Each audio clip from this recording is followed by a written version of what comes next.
સમાજની અથવા દેશની જવાબદારી નથી હોતી આપણને આગળ લઈ જવાની. આપણી જવાબદારી હોય છે દેશને આગળ લઈ જવાની. આટલું બધા શાંતિ. ચલો આજે આપણે એક નવો વિડીયો બનાવી દઈએ ફટાફટ. રાધે રાધે. Book review. આ રામા હુજા એક સમાજશાસ્ત્રી છે. એની બુક લખેલી છે ભારતીય સમાજ ઉપર. એટલે કે ભારતીય સમાજ કેવા પ્રકારનો છે, શું શું અંદર સમાજની અંદર આવેલું છે, સમાજની રચના કેવી છે, તેની કેવા નીતિ નિયમો છે, તેના વિશે સંપૂર્ણ માહિતી પુસ્તકની અંદર આપવામાં આવેલી છે. વિડીયો નતો બનાવો, પરંતુ હું જ્યાં જોબ કરું છું ત્યાં મેં અમુક વ્યક્તિને થોડા પ્રશ્નો પૂછ્યા કે સમાજમાં કે રીતનું સંરચના હોય છે, કે સમાજમાં નીતિ નિયમો કેવા હોય છે, અથવા તો જો કે હું હિન્દુ છું એટલે હિન્દુ ધર્મના સિદ્ધાંતો શું છે, હિન્દુ ધર્મમાં કોને હિન્દુ ધર્મ કહેવાય વગેરે જેવા ક્વેશ્ચન પૂછ્યા, પરંતુ સંતોષકારક જવાબ નહીં મળે કોઈનો. બહુ નિરાશા થઈ. પછી થયું કે વિડીયો બનાવીએ આના પર. હવે તો એક નાનો વિડીયો છે.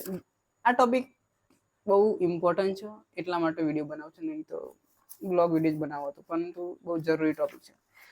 સૌ પ્રથમ જાણીએ હિન્દુ ધર્મની અંદર બહુ મોટા કોન્ટ્રોવર્સિયલ ટોપિક છે કાસ્ટ. એના વિશે આપણે થોડી ચર્ચા કરીશું. કાસ્ટ અને વર્ણ વિશે બહુ ઘણા લોકોને પ્રશ્ન પૂછ્યા અને જોવા મળ્યું કે એ લોકોને કાસ્ટ અને વર્ણ વિશે બિલકુલ માહિતી નહીં. અને પછી કહે છે હિન્દુ. બહુ નિરાશ થઈ જવાય છે યાર મને. તો આપણે આજે જોઈશું કાસ્ટ કોને કહેવાય, વર્ણ કોને કહેવાય, તેના વિશે જોઈશું. ફટાફટ ક્યાં ગયું ચેપ્ટર? યસ, આ રહ્યું. સામાજિક સ્તરીકરણ, જાતિ વ્યવસ્થા અને વર્ણ વ્યવસ્થા વિશે આપણે ચર્ચા કરીશું. આ બુકની અંદર પેજ નંબર 36 માં આવેલું છે. જાતિ અને વર્ણ વિશે વાત કરવામાં આવી છે કે જાતિ કોણ કેવા છે અને વર્ણ કોણ કેવા છે. જો મિત્રો, જાતિ અને વર્ણ બંને અલગ વસ્તુ હોય. ખબર, ગાજર ગાજર જ હોય, મૂરું મૂરું જ હોય, બંને અલગ જ હોય. જોઈએ જાતિ અને વર્ણ. હું આની અંદર જે આપેલું છે એ વર્ડ ટુ વર્ડ એટલે શબ્દ ટુ શબ્દ વાંચીશું અને એને આપણે સમજીશું કે શું કહેવા માંગે છે શબ્દો. જાતિ और वर्ण दो भिन्न अवधारणाएं हैं. એટલે કે બંને જુદી વિચારધારાઓ છે. જાતિ અને વર્ણ સમાન ન હોય. જો વર્ણ ગણી દઉં, 4 વર્ણો હોય છે. સામાન્ય રીતે હિન્દુ ધર્મની અંદર 4 વર્ણોનો ઉલ્લેખ કરવામાં આવેલો છે.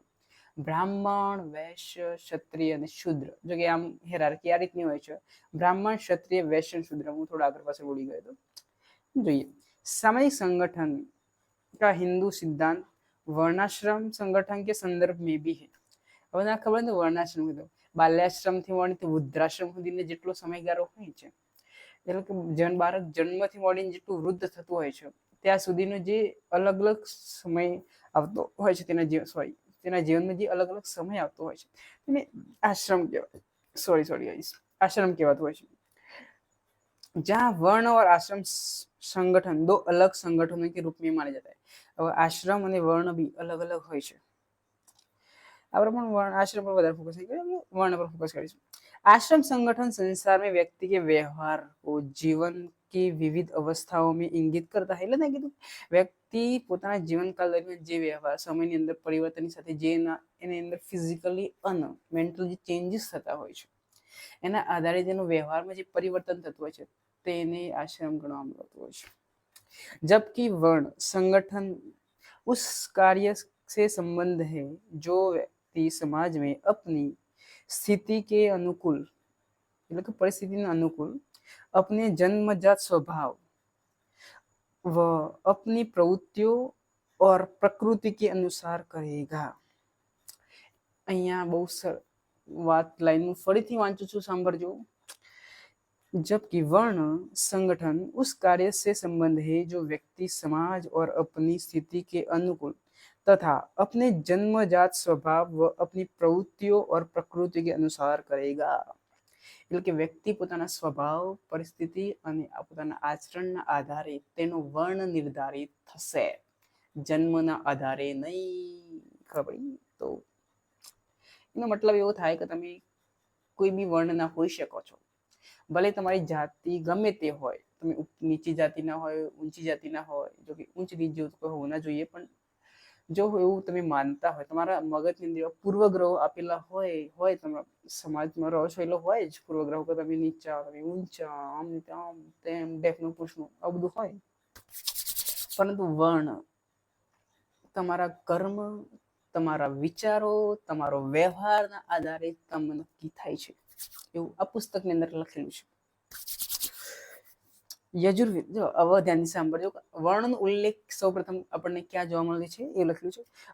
यदि ऋग्वेद में 2 वर्णों का उल्लेख है. ऋग्वेद જે આપણા જે વેદો 4 વેદો છે, ઋગ્વેદ, સામવેદ, અથર્વવેદ અને યજુર્વેદ, જે આ 4 વેદો છે એની અંદર ઋગ્વેદ જે સૌથી પ્રાચીન વેદ માનવામાં આવે છે. વૈદિક કાળની અંદર વેદોની રચના થયેલી છે, જે આપણો જે પ્રાચીન યુગ છે એમાં ઋગ્વેદની અંદર ફક્ત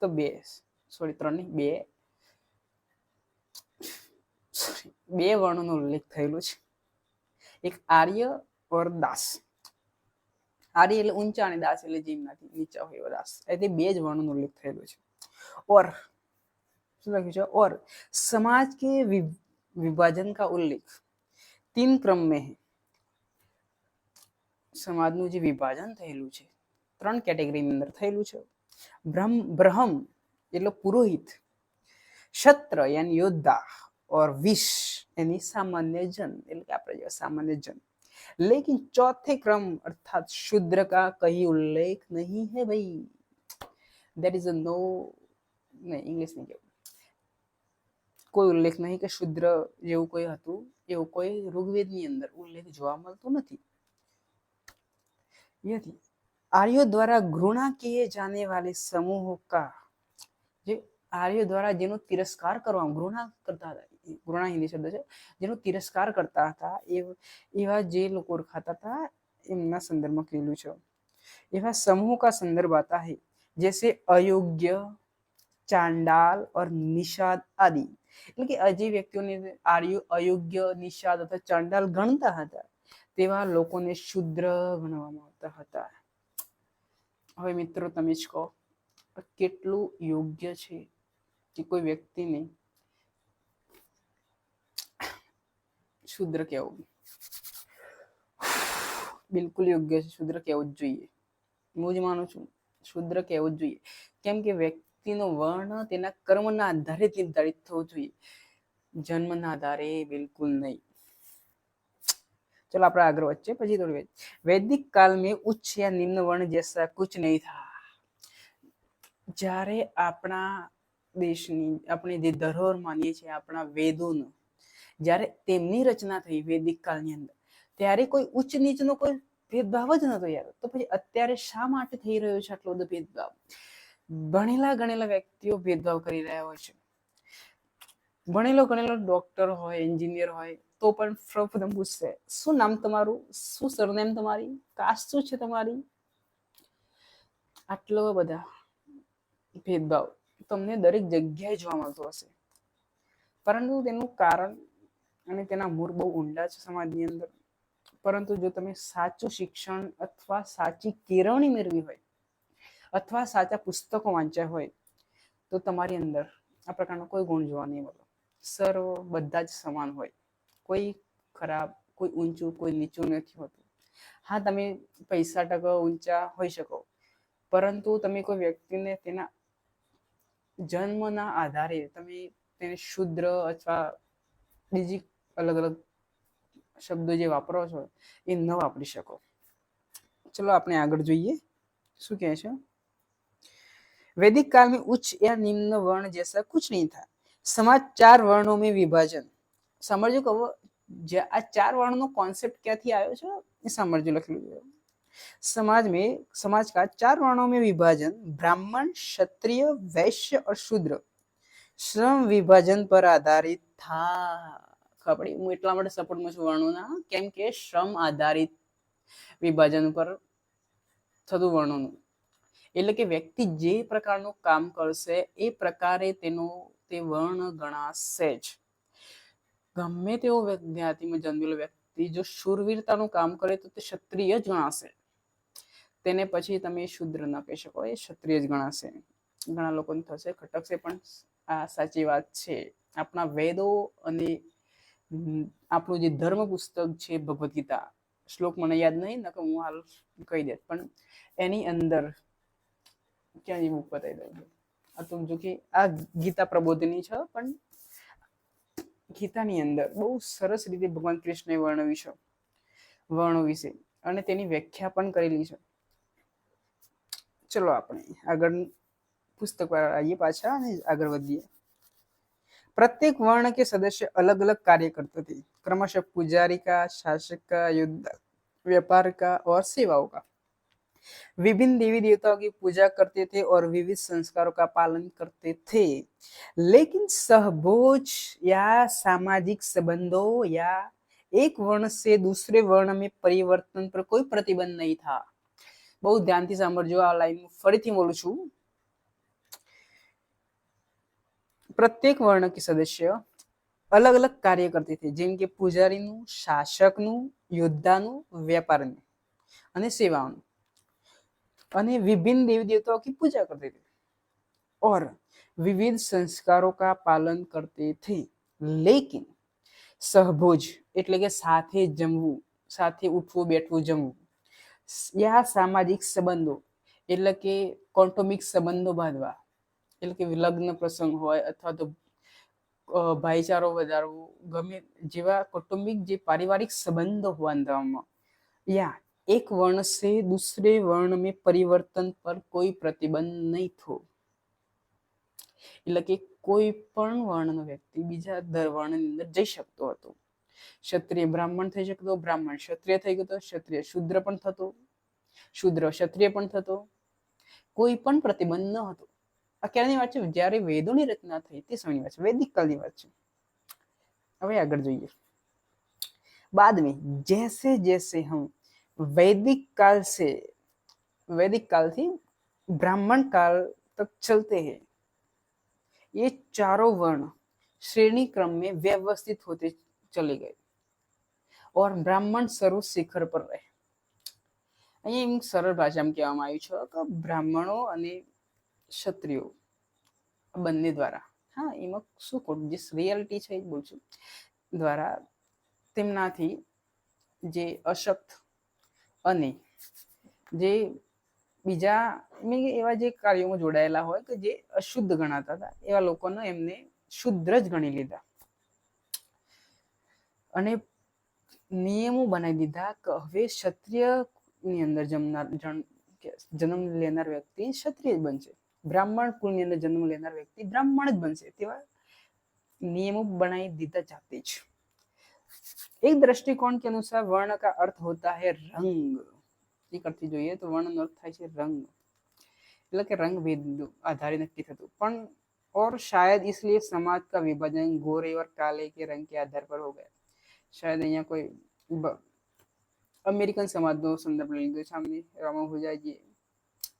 તો મિત્રો આટલી જ વાત હતી. આગળ છ ઘણું બધું છે, પણ વિડીયો બહુ લાંબો થઈ જશે, તમને મજા નહીં આવે જો સબી નહીં પૂરેપૂરું.